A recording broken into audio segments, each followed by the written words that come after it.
Hello స్వతంత్ర ప్రేక్షకులకు నమస్కారం. నేను మీ లావణ్య. ఈరోజు మనం మానవ శరీరంలో అత్యంత కీలకమైన అవయవాలు కిడ్నీలో ఒకటి. రక్తాన్ని శుద్ధి చేస్తూ శరీరంలోని వ్యర్థాలను బయటకు పంపే ఈ వడపోత కేంద్రాలు దెబ్బతింటే ప్రాణాలకే ప్రమాదం. మారుతున్న జీవన శైలి, మధుమేహం, రక్తపోటు వంటి కారణాల వల్ల నేడు కిడ్నీ వైఫల్యం సమస్య పెను సవాలుగా మారుతుంది. అయితే కిడ్నీలు పూర్తిగా పనిచేయని స్థితిలో ఉన్న వారికి కిడ్నీ ట్రాన్స్ప్లాంటేషన్ ఒక పునర్జన్మ వంటిదని చెప్పొచ్చు. అసలు కిడ్నీ ఫెయిలియర్ లక్షణాలు అసలు ఏంటి, దీనికి ఎలాంటి సమస్యలు వస్తాయనేది డాక్టర్ గారితో మాట్లాడి తెలుసుకుందాం. మనతో పాటు మాట్లాడడానికి లైవ్లో ఉన్నారు కమ్మెల శ్రీధర్ గారు. డాక్టర్ గారు నమస్కారం అండి. నమస్కారం అమ్మా. నమస్తే అండి. మనం చూస్తూ ఉన్నాము చాలా మందిలో కూడా డాక్టర్ గారు అంటే కిడ్నీలో ప్రాబ్లమ్స్ వచ్చాయనేది తెలియడానికి చాలా మందికి కాళ్ళ వాపులు ఇలాంటివి రావడము జరుగుతూ ఉంటాయి. కిడ్నీ ఫెయిల్యూర్ లక్షణాలు ఎలా ఉంటాయి అసలుకి? మంచి ప్రశ్న అమ్మా. ఎందుకంటే కిడ్నీ ఫెయిల్యూర్ అనేది ఒక రోజు జరిగేది కాదు. కొన్ని నెలలుగా, కొన్ని సంవత్సరాలుగా స్లోగా కిడ్నీ ఫంక్షన్ తగ్గుతూ ఉంటుంది. తగ్గినప్పుడు ఇది కిడ్నీ ఫంక్షన్ తగ్గిందని తెలిస్తే అవకాశాలు చాలా తక్కువ. ఎందుకంటే కొన్నిసార్లు ఆకలి తగ్గుతుంది, మనకు అది కిడ్నీ ఫెయిల్యూర్ అని చెప్పలేం. కొద్దిగా ఫేస్ వాసినట్టు ఉంటుంది, ఎక్కువ నిద్రపోయామేమో అనుకుంటాం. కాళ్ళు వాసినట్టు ఉంటుంది, బాగా ప్రయాణం చేసినందువల్ల ఇవి వచ్చినాయి ఏమో అనుకుంటాం. కానీ ఇవన్నీ కూడా కిడ్నీ ఫెయిల్యూర్ యొక్క తొలి దశలో ఉండేటువంటి లక్షణాలు అనేవి చాలా తక్కువ మంది గుర్తిస్తారు. ఎందుకంటే కిడ్నీ ఫంక్షన్ మెయిన్గా 3 ఉంటాయండి. ఒకటి విసర్జక పదార్థాలని బయటకు పంపడం, రెండవది మనకు అవసరమైన లవణాలు ఏవైతే ఉంటాయో సోడియం, పొటాషియం, క్లోరైడ్, బైకార్బోనేట్ వాటి సమతుల్యతలో ఉంచడం, మూడవది రక్తం తయారు కావడానికి అవసరమైనటువంటి రీనల్ ఎరిథ్రోపాయిటిక్ ఫ్యాక్టర్ అని ఉంటుంది, దాన్ని తయారు చేయడం. అదనంగా బాడీలో ఎంత వాటర్ ఉండాలనేది కూడా అది సూపర్వైజ్ చేస్తూ ఉంటుంది. ఉదాహరణకు ఎవరైనా సరే బాగా ఎక్కువ నీళ్ళు తాగేశారనుకోండి, పట్టుబట్టి ఓ 8 లీటర్లు తాగాడు అనుకుందాం, ఆ మనిషి బాగా ఉబ్బిపోయి అపాయాలు పడే అవకాశం ఉంటుంది. అలాంటి సందర్భంలో కిడ్నీ బాగా పనిచేసి అదనంగా ఉన్న వాటర్ని బయటకు పంపిస్తుంది. సో వాటర్ బ్యాలెన్స్ కూడా కిడ్నీ చూస్తుంది. కిడ్నీ ఫెయిల్ అయిన వాళ్ళు ఏమవుతుంది అని చూసినట్లయితే వారిలో క్రియాటినిన్ అనే ఒక మురికి పదార్థం పెరుగుతుంటుంది రక్తంలో. అది పెరగడం వల్ల వారికి బుద్ధిమాంద్యత, అంటే జనరల్గా ఎదురు ఉన్న వ్యక్తిని గుర్తించలేము, లేక గుర్తించినా సరే రెలవెంట్గా మాట్లాడలేము, మబ్బుగా ఉంటుంది. ఆ తర్వాత కొద్దిగా ఆయాస పడుతుంటారు. ఎందుకంటే కిడ్నీ పనిచేయని సందర్భంలో వాటిలో వాటర్ ఎక్కువగా నిండుతుంది కాబట్టి ఊపిరితిత్తుల్లో ఉండేటువంటి ఆక్సిజన్ ఎక్స్చేంజ్ జరిగేది అల్వియోలై అని చిన్న వలలాగా ఉంటాయి, చాలా పల్సగా ఉంటాయి. అందులోంచి ఆక్సిజన్ తీసుకోవడం, కార్బన్ డైఆక్సైడ్ వదలడం జరుగుతుంటుంది. కానీ ఆ పొరల్లో కనుక వాటర్ నిండింది అనుకోండి, రియల్ ప్రాబ్లం. ఎందుకంటే అలా జరిగినప్పుడు ఆక్సిజన్ అందదు. మన చుట్టూ గాలి, ఆక్సిజన్ పుష్కలంగా ఉన్నప్పటికీ కూడా మన లోపల ఎక్స్చేంజ్ అయ్యేటువంటి పొరలు దెబ్బతిన్నాయి కాబట్టి, పొరలు బాగా వాటర్తో నిండి ఉన్నాయి కాబట్టి వాళ్ళకి ఎయిర్ హంగర్ అంటాం, ఎగిరెగిరి గాలి తీసుకుంటారు కానీ వాళ్ళకి సరిపోదు. తర్వాత బాగా డ్రౌజీగా ఉంటారు, అంటే మనం పలకరించినా పెద్దగా పట్టించుకోరు. ఎదురుగా సొంత వాళ్ళు వచ్చినా సరే, బిడ్డ వచ్చినా సరే, మనవరాలు వచ్చినా గుర్తించరు. ఆ తర్వాత చూస్తే సడన్ గా ఫిట్స్ వస్తాయి. ఎందుకంటే బ్రెయిన్ లో వాటర్ నిండింది అనుకోండి, ఆ సెరెబ్రల్ ఎడిమా వల్ల వాటర్ ప్రెషర్ వల్ల ఫిట్స్ వస్తాయి. ఆ తర్వాత ఫిట్స్ లోనే చనిపోవచ్చు. లేక ఎలక్ట్రోలైట్ ఇంబ్యాలెన్స్, అంటే సోడియం పొటాషియం చాలా కరెక్ట్ గా ఉండాలి బాడీలో. పొటాషియం పెరిగింది అనుకోండి, గుండె ఒక్కసారిగా ఆగిపోతుంది. ఎందుకంటే రిథమ్ డిస్టర్బెన్స్ వస్తుంది, పంపింగ్ యాక్షన్ ఫెయిల్ అవుతుంది, కాబట్టి ఆ మనిషి చనిపోతాడు. కాబట్టి తొలి దశలో ఉన్నటువంటి కొద్దిపాటి వాపులు కానీ, కొద్దిపాటి ఆకలి తగ్గడం కానీ, లేక వారిలో ఉన్నటువంటి ఎవరికైతే ఎక్కిళ్ళు బాగా వస్తుంటాయి అనుకోండి, చాలా మంది అంటే ఎక్కిళ్ళు వచ్చినాయంటే కూడా అది ఒక ప్రమాదకరమైన సంఘటన అని అనుకుంటాం. చాలా సార్లు ఎక్కిళ్ళు అనవసరంగా కూడా వస్తాయి కారణాలు లేకుండా. కానీ ఎవరికైతే పర్సిస్టెంట్ గా వస్తున్నాయో, రోజు వస్తున్నాయి, కొన్ని గంటలు ఉంటున్నాయి, అసలు తగ్గట్లేదు, 8 మందులు వాడ తగ్గట్లేదు అంటే అది కూడా కిడ్నీ ఫంక్షన్ సరిగా బాగాలేదేమో తెలియజేసే ఒక పరోక్ష సంకేతం. ఎందుకంటే ఎక్కిళ్ళు ఎందుకు వస్తాయంటే స్టమక్ ఇరిటేట్ అయినప్పుడు వస్తాయి. ఉదాహరణకు మనం సాలిడ్ తిన్నాము, నీళ్లు తాగకుండా ఉంటే అది అడ్డం పడి అక్కడ ఇరిటేషన్ అయ్యి ఎక్కిళ్ళు వస్తాయి. వెంటనే నీళ్లు తాగమని చెప్తుంటాం. కొంతమందికి చాలా భయం వేస్తుంది. సడన్ గా నాగుపాము చూసాం, అది చూసిన తర్వాత ఏం చేస్తుందో ఒంటరిగా ఉన్నామని చెప్పి అప్పుడు ఎక్కిళ్ళు రావచ్చు, ఎందుకంటే అది భయానికి సంకేతం. కానీ పొట్టలో వాటర్ నిండినప్పుడు, కిడ్నీ ఫెయిల్ అయినప్పుడు ఆ వాటర్ సడన్ బయటికి పోదండి, చాలా కాలంగా ఉంటుంది. కాబట్టి ఆ ఎక్కిళ్ళు తగ్గవు. మనం పొట్టకి పైన ఉన్నటువంటి డయాఫ్రామ్ కండరం ఉంటుంది, దాన్ని ఇరిటేట్ చేస్తుంటుంది. ఇంటెస్టైన్స్ లో కూడా వాటర్ నిండుతుంది, ఇంటెస్టైన్ మధ్యలో వాటర్ ఉంటుంది, బయట ఉంటుంది, లోపల ఉంటుంది. కాబట్టి ఈ వాటర్ మొత్తం ఆ డయాఫ్రామ్ అనే కండరాన్ని ఇరిటేట్ చేస్తుంది. కాబట్టి ఈ కిడ్నీ ఫెయిల్యూర్ ద్వారా వచ్చే ఎక్కిళ్ళు తగ్గవు. కొన్ని రోజులు, కొన్ని వారాలు ఉన్న వాళ్ళు చూసాం, చివరికి ఏమి చేయలేక వాళ్ళకి నిద్ర ఇంజెక్షన్ ఇవ్వడం మొదలుపెట్టాం. ఎందుకంటే కిడ్నీ ఫెయిల్ అనేది అంత భయంకరంగా ఉంటుంది. వాటిని తొలి దశలో గుర్తించకపోతే చాలా మంది మనం చూసినప్పుడు అయ్యో ఏంటి తెల్లగా అయిపోయావు, పాలిపోయావు అంటుంటారు. దానికి కారణం ఏంటంటే కిడ్నీ బాగా పనిచేస్తేనే రక్తం తయారవుతుంది. రక్తం తయారై బోన్ మ్యారోలో అంటే మూలుగలో తయారవుతుంది. కానీ దానికి అవసరమైన ఫ్యాక్టర్స్ ఏవైతున్నాయో అవి కిడ్నీలోంచి వస్తాయి. ఆ రీనల్ ఎరిథ్రోపాయిటిక్ ఫ్యాక్టర్ సరిగ్గా తయారు కాలేదనుకోండి కిడ్నీలో, అలాంటి సందర్భంలో వాళ్ళ హిమోగ్లోబిన్ చాలా తక్కువగా ఉంటుంది. నార్మల్ హిమోగ్లోబిన్ ఎంత 14 గ్రాములు 15 గ్రాములు ఉంటుంది.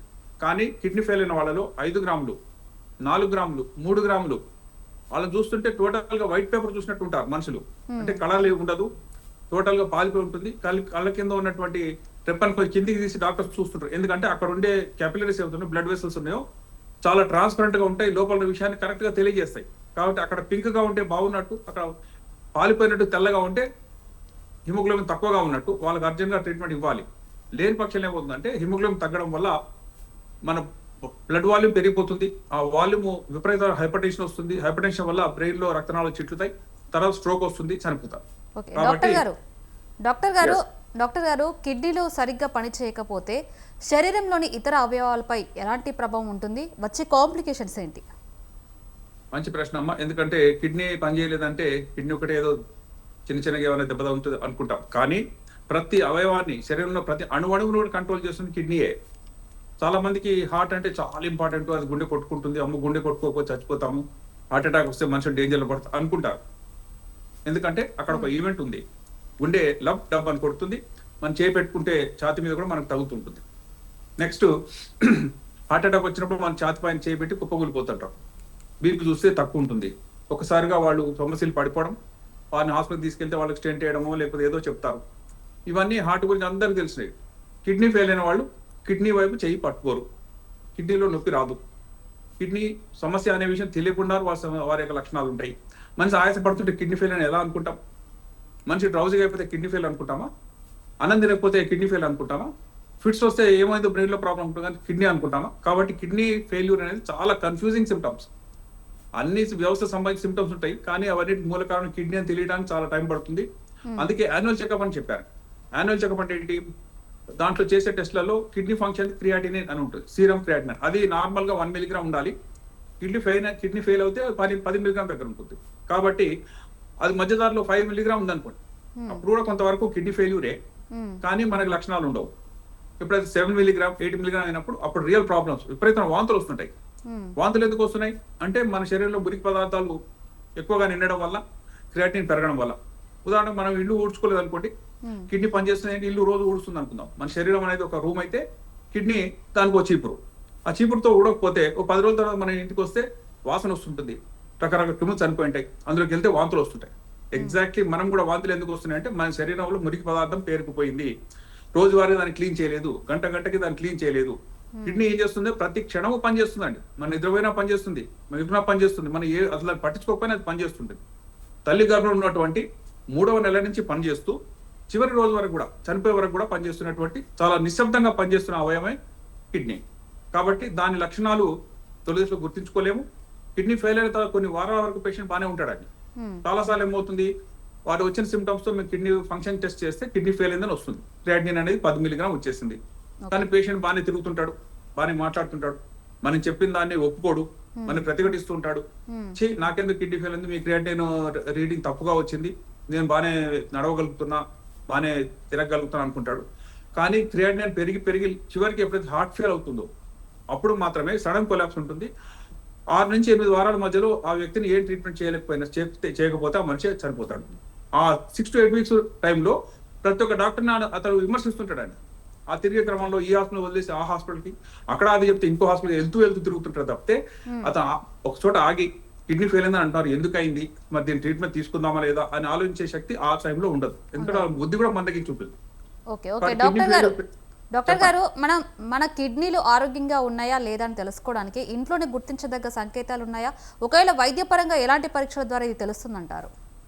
మంచి ప్రశ్న అమ్మ. మనం తెలుసుకోవాలంటే ఫస్ట్ మనందరం కూడా మన బాడీ వెయిట్ మెయింటైన్ ఎలా ఉందో చూసుకోవాలి. కనీసం వారానికి 2 సార్లు అన్నా బాడీ వెయిట్ మన ఇంట్లో మెషిన్ ఉంటే సంతోషం, దాంతో రిజిస్టర్ మెయింటైన్ చేయాలి. 60 కిలోలు 70 కిలోలు ఉంటాం మనం. అయితే సడన్ గా 2 కిలోలు పెరిగింది అంటే వాటర్తో పెరిగిందా, ఫ్యాట్ పెరిగిందా, ఇంకేమైంది అని తెలుసుకునే అవకాశాలు తప్పకుండా ఉంటాయి. రెండవది urine test, simple urine test. Urine టెస్ట్లో ఏం తెలుస్తాయి అంటే అందులో ఆల్బుమిన్ పోతుందా, ప్రోటీన్స్ పోతున్నాయా, బ్లీడింగ్ అవుతుందా, ఆర్బీసీ పోతున్నాయా, లేకపోతే అందులో ఉన్నటువంటి ఇన్ఫెక్షన్స్ ఏమైనా ఉన్నాయా, పస్సెల్స్ ఉన్నాయా, ఇలాంటివన్నీ. ఉదాహరణ కిడ్నీ ఫెయిల్ అయింది అనుకుంటే కిడ్నీ ఫెయిల్ అయినటువంటి ఆ చిన్న ముక్కలు కూడా యూరిన్ ద్వారా వచ్చేస్తుంటాయి. సో వాటిని కాస్ట్ అంటాం. డబ్ల్యూబీసీ కాస్ట్, ఆర్బీసీ కాస్ట్ అంటే కిడ్నీలో ఉన్నటువంటి అక్కడ ఉన్న పొరలతో ఇమిడిపోయి బయటకి సింపుల్ ఆర్బీసీ కాకుండా ఆర్బీసీ చుట్టూ ఒక చిన్న పూతలాగా ఉంటుంది. ఇవన్నీ కూడా కిడ్నీలో ఉండేటువంటి ఇన్ఫెక్షన్ తెలియజేసే పరోక్ష సంకేతాలు. ఆ తర్వాత బ్లడ్ టెస్ట్ అండి. బ్లడ్ టెస్ట్ లో మేము ఏం చూస్తున్నాం, సీరం క్రియాటినిన్ అనేది మెయిన్ గా చూస్తాం. ఆ తర్వాత బ్లడ్ యూరియా. ఈ రెండు కూడా మన శరీరంలో తయారయ్యే విసర్జక పదార్థాలు. వాటిని బయటకు పంపడానికే కిడ్నీలు అనుక్షణం పనిచేస్తుంటాయి. ఇప్పుడు కిడ్నీ పనిచేయలేదు అనుకో అవి పెరిగిపోతాయి, వాటి లెవెల్ పెరుగుతుంది. వాటి లెవెల్ పెరిగిందంటే కిడ్నీ పనిచేయట్లేదు అనే లెక్క. అంతేగాని నేను బాగున్నాను, నేను మాట్లాడగలుగుతున్నాను, చూడగలుగుతున్నాను, నేను ఇందాకే అన్నం తిని వచ్చాను అట్లా ఉండదండి. క్రియాటినిన్ పెరిగిందంటే స్లోగా సిస్టమ్స్ ఫెయిల్ అవుతుంటాయి. సిస్టమ్స్ ఫెయిల్ అవ్వడానికి కనీసం కొన్ని వారాలు, సమ్టైమ్స్ 3 months కూడా పడతాయి. ఆ 3 months లో పేషెంట్ కనుక ట్రీట్మెంట్ తీసుకోలేదు అనుకోండి, ఆటోమేటిక్ గా అది కంప్లీట్ ఫెయిల్యూర్ కి దారి తీస్తుంది. అదే ట్రీట్మెంట్ తీసుకుంటే క్రియాటినిన్ 5 ఉన్న వాళ్ళు మెల్లగా తగ్గి 2 దగ్గరకు వచ్చిన వాళ్ళు, అలా కొన్ని సంవత్సరాలు బతికిన వాళ్ళు కోకొలలు.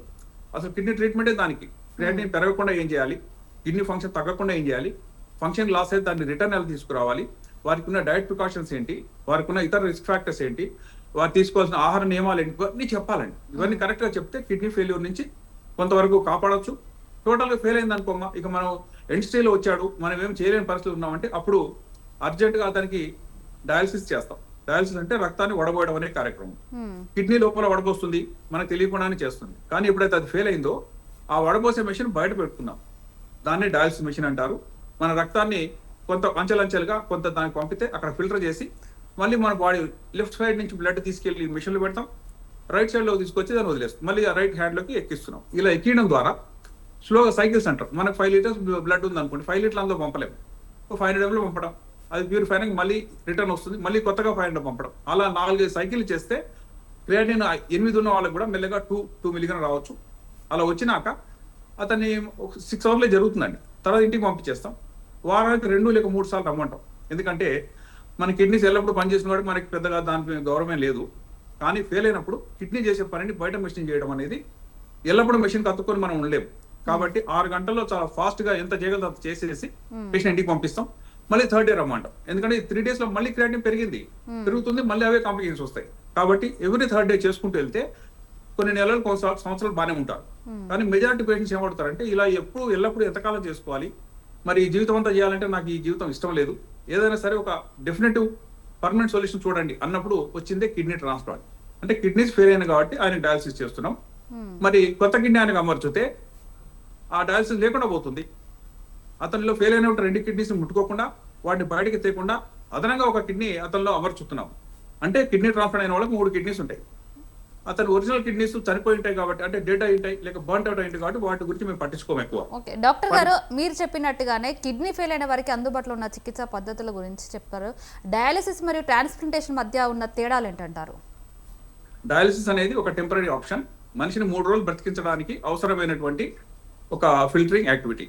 3 రోజుల తర్వాత మళ్ళీ చనిపోవడానికి మనం రెడీ ఉన్నాం కదా, మళ్ళీ బ్రతకాలి, మళ్ళీ ఒకసారి డయాలసిస్ చేయాలి. 3 రోజులకు మళ్ళీ మురికి పదార్థాలు పెరుగుతాయి కదా, మళ్ళీ డయాలసిస్ చేయాలి. అంటే అనుక్షణము మన దైనందిన జీవితంలో తయారయ్యే మురికి పదార్థాలని రెగ్యులర్ గా ఫిల్టర్ చేయడానికి బయట ఉన్న డయాలసిస్ మెషిన్ పనికొస్తుంది. అంటే వారానికి 2 సార్లు మీరు జీవితం అంతా చేయమన్నాం అనుకోండి, ఏ మనిషికి నచ్చదండి. అయ్యో ఇన్నిసార్లు హాస్పిటల్ రావాలి, అవన్నీ కూడా పెద్ద పెద్ద హాస్పిటల్లో ఉంటాయి, వాళ్ళు పల్లెటూరులో ఉంటారు, మనిషి ఒక్కడు రాలేడు, 2 రావాలి, వచ్చిపోవడానికి మళ్ళీ దానికి రోజు ఖర్చు అవుతుంది. ఇవన్నీ చూసుకుంటే డయాలసిస్ అనేది ఒక మంచి ఆప్షన్ గా పేషెంట్లకు కనపడదు, వాళ్ళ కుటుంబానికి కూడా కనపడదు. కాబట్టి కొత్త కిడ్నీ ఇవ్వాలంటే మీ సొంత వాళ్ళు ఎవరు రమ్మని అడుగుతాం. బ్లడ్ రిలేటివ్స్ మాత్రమే ఇవ్వాలి. ఎవరు బ్లడ్ రిలేటివ్స్ అంటే అమ్మా, నాన్న, తోబుట్టువులు, ఎదిగొచ్చిన పిల్లలు, వీళ్ళు మాత్రమే రక్త సంబంధికులు. అత్తలు, బావలు, లేకపోతే కజిన్స్, వాళ్ళు ఎవరు కూడా బ్లడ్ రిలేటివ్స్ కాదు. వాళ్ళని నియర్ రిలేటివ్స్ అంటారు. వాళ్ళ కుటుంబం ద్వారా రిలేషన్స్ తప్పితే జీన్స్ ద్వారా వాళ్ళ రిలేటివ్స్ కాదు. ఎవరైతే జెనెటిక్ రిలేటెడ్ ఉంటారో వాళ్ళ కిడ్నీ మాత్రమే తీసుకోవడానికి ఛాన్స్ ఉంది. అది మాత్రమే లాంగ్ టర్మ్ సర్వైవల్ కూడా ఛాన్స్ ఉంది. ఎందుకంటే బయట కిడ్నీ మనం తీసుకొని కిడ్నీ ఫెయిల్ వాళ్ళు పెట్టామనుకోండి, పెట్టగానే ఆ కిడ్నీలో ఉన్న కణాలకి మన శరీరంలో ఉన్న కణాలకి మధ్యలో ఒక యుద్ధం జరుగుతుంది. ఆ యుద్ధం లోపల ఆ కిడ్నీని నశింపజేయకుండా దాని మీద దండాలు చేసి దాన్ని పూర్తిగా పనికిరాకుండా చేసేటువంటి శక్తి మన శరీరానికి ఉంటుంది. కాబట్టి ఆ యుద్ధంలో మనం గెలవాలంటే, ఆ కిడ్నీ నిలవాలంటే, అక్కడ ఉండి పని చేయాలంటే మన సొంత కణాలు అయితే దాని మీద దండయాత్ర జరగదు, దాని మీద యుద్ధం జరగదు. నా వాళ్ళే కదా అని అది యాక్సెప్ట్ చేసేటువంటి లెవెల్ ఉంటుంది. అయితే ఉదాహరణకు తల్లి మన కిడ్నీ ఇచ్చింది అనుకుందాం. మనకున్న డోనర్స్ అందరూ ఎవరు అత్యంత గొప్ప డోనర్ ఎవరు ఇస్తున్నారు మేము ఇచ్చే ట్రాన్స్ప్లాంట్ లో అంటే 70% తల్లుడు ఇస్తున్నారండి. మనకు జన్మనిచ్చిన తల్లి, మనకు పెంచిన తల్లి, మన తర్వాత ఒక 30 సంవత్సరాలు పెద్దది అయినప్పటికీ కూడా ఆమె ఎటువంటి భయం లేకుండా నేను పోయినా పర్లేదు నా బిడ్డను రక్షించండి డాక్టర్ గారు అని చెప్పి కళ్ళలో నీళ్లు పెట్టుకుని ఆమె చెప్తూ ఉంటే వాళ్ళ కోసం కదా మేము చేస్తున్న ఈ కష్టమంతా అనే ఉద్దేశంలో మేము చేస్తుంటాం. అంటే కన్న తల్లి కిడ్నీ ఇస్తే ఆమె కనీసం 60 సంవత్సరాల లోపు ఉంటే సంతోషపడి, ఆమెకు పెద్దగా డిసీజ్ ఏమి ఉండకపోతే ఇంకా అదృష్టం. వారికి డయాబెటీస్ వచ్చేసింది, వారికి హార్ట్ అటాక్ వచ్చేసింది, ఇవన్నీ ఉంటే చేయలేము. కానీ మెజారిటీ బాగానే ఉంటారండి. 50 years దగ్గరలో ఉంటారు తల్లుడు, పిల్లలు 25-30 years మధ్యలో ఉంటారు. తల్లి రెడీలీ అవైలబుల్ డోనర్. ఎవరు చెప్పినా చెప్పపోయినా ఆమె భర్త వద్దన్నా సరే నేను నా బిడ్డకి ఇస్తా అని చెప్పి పోరాడి మరీ ఇచ్చేటువంటి మహనీయులు తల్లుడు. కాబట్టి ఆ తల్లి యొక్క కిడ్నీ మనం తీసుకున్నట్లయితే దాన్ని ఎప్పుడైతే మనం ట్రాన్స్ప్లాంట్ చేశామో almost half the battle is one. అంటే దానిపైన ఇమ్యూనిటీ తక్కువగా ఉంటుంది, దానిపైన అది కేవలం పనిచేసుకోవడానికి అవకాశం ఉండేటువంటి వాతావరణంలో అది ఉంటుంది. ఇది తెలియక చాలా మంది మేము కిడ్నీ కొనుక్కుంటాం, మా దగ్గర కొన్ని డబ్బులు ఉన్నాయి, ఇక్కడ కాకపోతే ఇంకా ఏ సిటీకి వెళ్ళమన్నా వెళ్తాం, అక్కడ చేంజ్ చేసుకుని వచ్చేస్తాం అని వెళ్ళి చేసుకుని వచ్చారండి. మేము ఎప్పుడు కూడా అది ఎంకరేజ్ చేయము. ఎందుకంటే ఒకసారి బయట వాళ్ళ కిడ్నీ మన శరీరంలో పెట్టిన తర్వాత ఆ జరిగేటువంటి ఇమ్యూనలాజికల్ అటాక్ లో hardly 3 to 6 months at the maximum 1 year లో ఆ అటాక్ లో కిడ్నీ మెల్లగా ఓడిపోతుంది. దాన్ని ఆపడానికి కొన్ని మందులు ఉన్నా. రైట్ డాక్టర్ గారు, కిడ్నీ మార్పిడి అనేది కూడా ఏ దశలో ఉన్న వారికి తప్పనిసరి అవుతుంది? కిడ్నీ మార్పిడి అసలు ఎవరు అంటే ఏ స్టేజ్ లో ఉన్న వరకు కిడ్నీ మార్పిడి అనేది చేసుకోవచ్చు అంటారు? కిడ్నీ ఫెయిల్యూర్ అనేది ఆల్మోస్ట్ కంప్లీట్ ఫెయిల్యూర్ అయినప్పుడు, క్రియాటినిన్ 10 mg దాటినప్పుడు, కిడ్నీ ఫంక్షన్ మాకున్న అన్ని టెస్ట్లలో 90% కంటే ఎక్కువగా ఫెయిల్ అయినప్పుడు దాన్ని టోటల్ ఫెయిల్యూర్ అంటాం. ఆ టోటల్ ఫెయిల్యూర్ స్టేజ్ లో అంటే ఒక కిడ్నీ కాదు, 2 కిడ్నీస్ టోటల్ ఫెయిల్యూర్ కావాలి. ఒక కిడ్నీ బాగుంది, ఇంకో కిడ్నీ చెడిపోయింది అనుకోండి, ఏమి కాదండి పేషెంట్కి. భగవంతుడు ఇచ్చినటువంటి ఆ వరం ఏంటంటే ప్రతి కిడ్నీ కూడా తన శక్తిని డబుల్ చేసుకునే అవకాశం ఉంటుంది. కానీ 2 కిడ్నీస్ ఉన్నాయి కాబట్టి లెఫ్ట్ కిడ్నీ సగం పనిచేస్తుంది, రైట్ కిడ్నీ సగం పనిచేస్తుంది. మనం ఒక కిడ్నీ తీసేసాం అనుకుందాం, ఉదాహరణకు ఇంకొకరికి డొనేట్ చేయడానికి తీసాం అనుకుందాం. ఆ మిగిలిపోయిన ఒక కిడ్నీకి పని డబల్ అవుతుంది. డబల్ అయిందని గుర్తిస్తుంది, వెంటనే తన సైజుని తన ఫంక్షన్ ని పెంచుకొని అప్పటి వరకు 13 సెంటీమీటర్లు ఉన్నటువంటి కిడ్నీ 6 వారాలు తోలిస్తే 18 సెంటీమీటర్లు అయి ఉంటుంది. అప్పటి వరకు 150 గ్రాములు ఉన్నటువంటి కిడ్నీ రెండోది తీసేయగానే అది 300 grams ఎగబాక్కలుతుంది. దాన్ని కాంపెన్సేటరీ హైపోట్రోఫీ అంటారు. అంటే 2 కిడ్నీస్ తప్పనిసరిగా ఫెయిల్ అయితేనే కిడ్నీ ఫెయిల్యూర్ అంటాం. ఒక కిడ్నీ ఫెయిల్ అయితే ఏమీ చెయ్యం. ఆ ఉన్న కిడ్నీ ఎలా జాగ్రత్తగా చూసుకోవాలో చెప్తాం. అయితే ఎప్పుడు కిడ్నీ ట్రాన్స్ప్లాంట్ చేయాలి అని అంటే ఆ వ్యక్తి క్రియాటినిన్ పర్సిస్టెంట్ హై ఉంది, అతని యొక్క బ్లడ్ యూరియా కానీ హిమోగ్లోబిన్ చాలా తక్కువగా ఉన్నాయి. హిమోగ్లోబిన్ 15 grams ఉండవలసిన 5 grams ఉంటుందండి. ఎందుకంటే కిడ్నీ ఫెయిల్ అయింది, రక్తం తయారు కావట్లేదు. మరి రక్తం సరిగా లేని వాళ్ళకి ఏమవుతుంది అంటే నిస్సత్తుగా ఉంటారు. అడుగు తీసి అడిగేయడం కష్టం. ఇక్కడ నుంచి మనం 2 furlong వెళ్ళమంటే రాలేరు, వీల్చైర్ అడుగుతుంటారు. ఎందుకంటే హిమోగ్లోబిన్ అనేది అంత కీలకమైంది. కిడ్నీ ఫెయిల్యూర్ జరిగినా ఇంకా ఏ కారణం చేత జరిగినా సరే అనీమియా అంటే ఏంటి?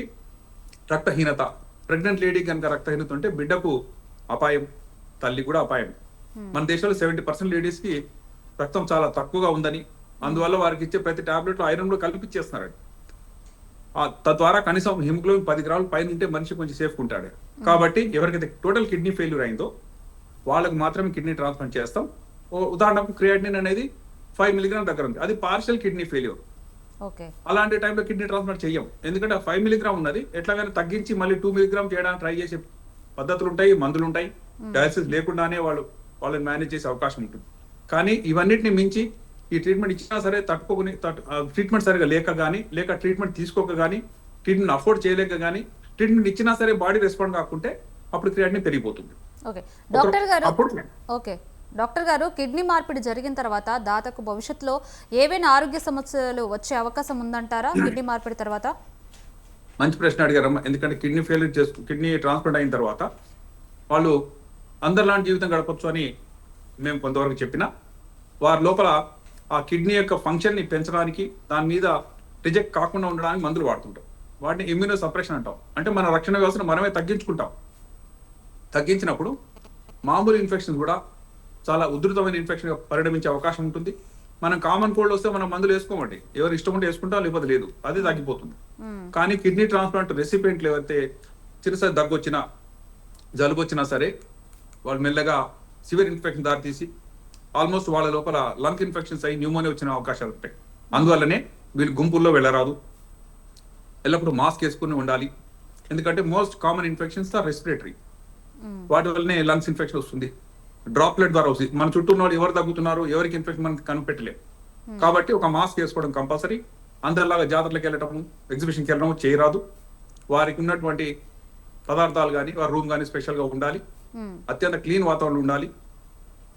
ఓన్లీ పార్ట్నర్ అంటే ఉదాహరణ పెళ్ళైంది అనుకోండి, భార్య భర్తల మధ్యలో ఆ క్లీన్లీనెస్ అవన్నీ మేనేజ్ చేస్తే yes they can stay together. కానీ అందరిలాగా వాళ్ళు కనుక స్ట్రీట్ ఫుడ్ తిన్నా, పరిశుభ్రత లోపించినా, వారు కనుక ఏమైనా బయట స్త్రీలతో కలిసినా వాళ్ళకి రియల్ ప్రాబ్లం. ఎందుకంటే అలా కలిసినటువంటి వారం రోజుల్లో పేషెంట్ చనిపోవడం మేము చూసాం.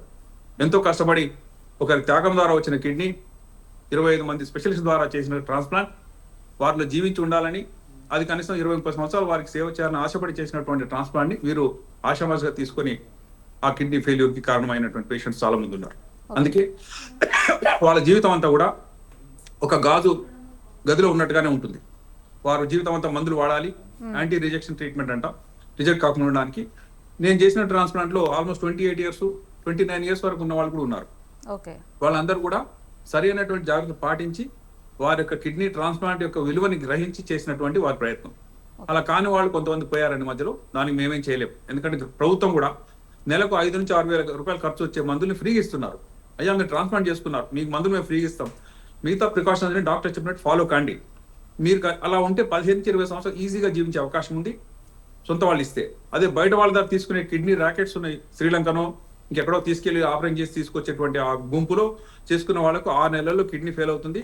ఆ ఫెయిల్ అయిన తర్వాత ఎవరిది ట్రాన్స్ప్లాంట్ చేయించుకొని శ్రీలంక చేయించిన వాళ్ళు పోలీస్ కేసు పెడుతున్నారండి. వాళ్ళు చేసిందే తప్పు, అసలు అలా వెళ్ళకూడదు. వెళ్ళిన తర్వాత మా కిడ్నీ 6 నెలలకి పోయిందండి, ఆ డాక్టర్సే వాళ్ళు సెలెక్ట్ చేశారు, మమ్మల్ని ఈ విధంగా నమ్మించారని చెప్పి.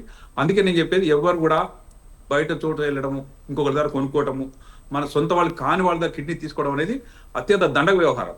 ఆ కిడ్నీ ర్యాకెట్లో వెళ్ళడం, ఆ కిడ్నీ ఫెయిల్ కావడం, అనవసరమైన సర్జరీ, ఆ చేసిన దానికి మరి ఎటువంటి సార్థకత ఉందో తెలియదు.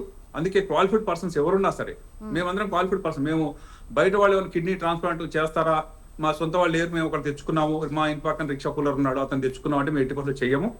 అలా చేయడానికి ప్రయత్నిస్తే అది శిక్షార్హం కూడా. కానీ 5 సంవత్సరాలు జైలు శిక్ష ఉందండి ఆ మొత్తం ట్రాన్స్ప్లాంట్ టీంకి ఉంది. ప్రజలు గుర్తించాల్సింది, అనవసరం డబ్బులు దండగ చేసుకోకండి, క్వాలిఫైడ్ పర్సన్ చెప్పింది వినండి, సొంత వాళ్ళందరూ దాక్కోకండి. మేము అడగగా డోనర్ కావాలనగానే అందరూ పటాపంచలు వెళ్ళిపోతారు. ఓకే డాక్టర్ గారు, మనకు చాలా తక్కువ టైం ఉంది కాబట్టి మనము దీన్ని ఇంకా క్లోజ్ చేయాల్సిన టైం అయితే వచ్చేసింది. సో డాక్టర్ గారు మంచి విషయాలు అయితే చెప్పారు, కిడ్నీలకు సంబంధించింది అయితే మాకు మా ప్రేక్షకులకు మంచి విషయాలు అయితే తెలియజేశారు. థ్యాంక్ యూ డాక్టర్ గారు. సో చూసారు కదండి, ఈరోజు కిడ్నీకి సంబంధించిన సమస్యల గురించి అయితే మీకు ఏదైనా సమస్యలు, ఇలాంటి సమస్యలు ఏదైనా ఉంటే ముందు జాగ్రత్తగా తీసుకోండి. సో ఇదండి ఈరోజు హలో స్వతంత్ర. రేపటి టాపిక్తో మళ్ళీ కలుద్దాం. చూస్తూనే ఉండండి స్వతంత్ర టీవీ.